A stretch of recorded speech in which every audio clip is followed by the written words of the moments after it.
Salam sehat saudara-saudara.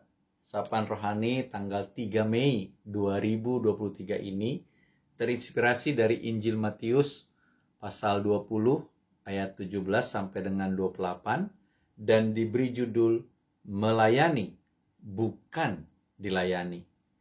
Namun sebelumnya marilah kita berdoa. Ya Roh Kudus, dalam kerahiman-Mu karuniakanlah kepada kami wahyu dan pengertian untuk memahami sapaan rohani hari ini, serta dengan rendah hati mengenali kehendak Allah dan melakukannya. Di dalam nama Tuhan Yesus Kristus. Amin. Saudara yang terkasih, tema dan judul sapaan rohani hari ini adalah tema yang sudah berabad-abad dikumandangkan gereja atau orang percaya. Dapat dikatakan tema dan semangat ini berumur setua gereja itu sendiri. Pesan utama dan sentra seluruh Alkitab adalah melayani dan bukan dilayani. Yang luar biasa adalah karya dan pekerjaan Allah Bapa, Tuhan Yesus Kristus dan Roh Kudus juga adalah melayani dan bukan dilayani.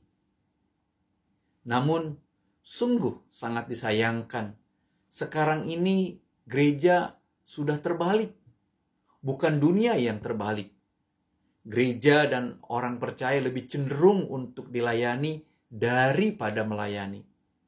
Tampaknya melayani, tetapi melayani diri sendiri.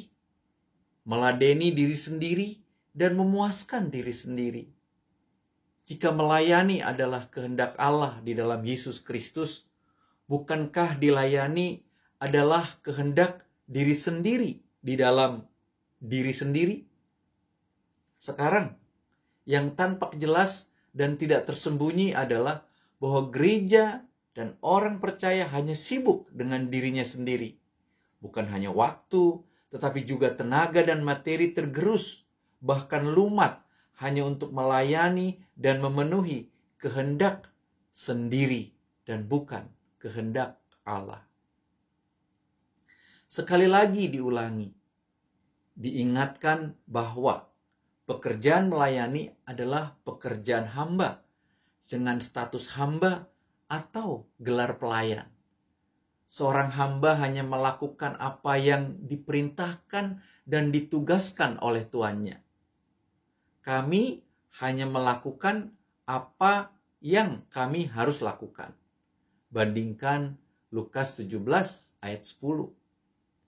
Jika kita menyebut sebagai hamba atau pelayan Kristus, Paulus menegaskan, sebagai hamba-hamba Kristus yang dengan segenap hati melakukan kehendak Allah dan yang dengan rela menjalankan pelayanannya seperti orang-orang yang melayani Tuhan dan bukan manusia. Bandingkan Efesus 6 ayat 6-7. Jadi saat kita menyebutkan melayani bukan dilayani, itu berarti kita melayani kehendak Allah, bukan dilayani kehendak Allah. Bukan juga kehendak Allah melayani kehendak, keinginan, dan maunya kita sendiri. Inilah yang semulanya disampaikan Yesus Kristus kepada para muridnya. Semua ini disampaikan Yesus agar tidak ada seorang pun muridnya, termasuk kita, mencari popularitas, mengejar kuasa untuk melancarkan maksud dan kehendak sendiri, dan menjadi terkemuka, bahkan menjadi yang terbesar. Sejak awal Yesus Kristus mengingatkan kita bahaya kuasa dan kekuasaan, bencana popularitas dan terkemuka, serta bahaya laten atau tersembunyi seorang pemimpin. Sejak semula, Yesus sudah mengingatkan agar kita menjadi pelayan dan menjadi hamba, yaitu menjadi seorang yang hanya mendengarkan tuannya dan apa kata tuannya. Jika kita hamba, apapun jabatan, posisi, dan kedudukan kita, Tuhan Yesus adalah Tuhan kita. Sebagai hamba, kita hanya melakukan apa yang menjadi kehendak Allah. Kita hanya melayani Tuhan Yesus dan kehendak Allah Bapa. Apa jadinya jika kita mengaku hamba Allah tetapi tidak mendengarkan perintah Allah? Apa jadinya jika kita mengakui hamba Kristus tetapi kita tidak mendengarkan apa kata-kata Kristus? Salah satu sikap pelayanan dan hamba yang melayani Allah Bapa di dalam Yesus Kristus adalah duduk diam di bawah kakinya dan mendengarkan isi hati, keinginan, dan kehendaknya. Jika tema melayani bukan dilayani diperluas menjadi melayani Allah Bapa dan bukan dilayani Allah Bapa, bukankah kita harus melakukan apa yang Allah Bapa minta untuk kita lakukan padanya?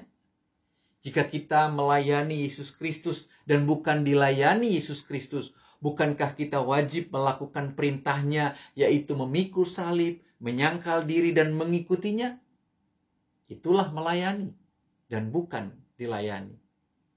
Kalaupun kita sekarang ini sebagai pendeta, sebagai penatua, anggota badan pelayanan jemaat, bahkan anggota jemaat, pertama-tama layanilah Allah Tritunggal. Penuhilah apa yang menjadi kehendak dan isi hatinya. Jika kita semua sibuk dan aktif dalam kegiatan agama atau gereja dan menyebutnya sebagai pelayanan atau melayani, melayanilah sesuai dengan kehendak dan isi hati Allah, seturut rencana Tuhan bagi orang yang kita layani, sesuai apa yang dipandang baik oleh Tuhan untuk manusia yang kita layani, bukan sesuai seturut kehendak, rencana, dan maunya kita. Itulah makna melayani dan bukan dilayani. Saat kita mengetahui kehendak Allah Tritunggal untuk orang yang kita layani, kita akan melayani dengan segenap hati, segenap jiwa, segenap akal budi, segenap kekuatan, dan dengan segenap apa yang ada pada kita, termasuk waktu, tenaga, dan harta kita, bukan dengan yang tidak ada pada kita. Selamat melayani sesuai kehendak Allah Bapa di dalam Yesus Kristus yang telah lebih dahulu melayani kita dengan memberikan nyawanya bagi penebusan kita. Amin. Mari kita berdoa.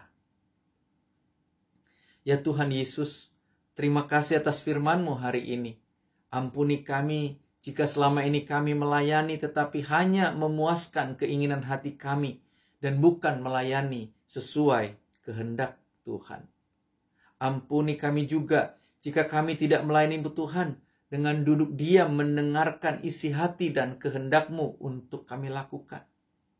Mulai hari ini kami bertekad akan lebih dahulu melayani-Mu, mengetahui isi hati-Mu, mengenali kehendak-Mu, baik untuk diri kami maupun untuk sesama manusia yang butuh kami layani dengan apa yang ada pada kami.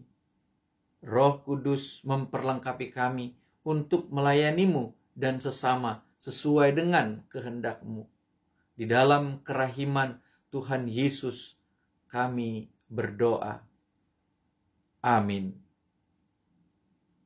Tuhan Yesus memberkati.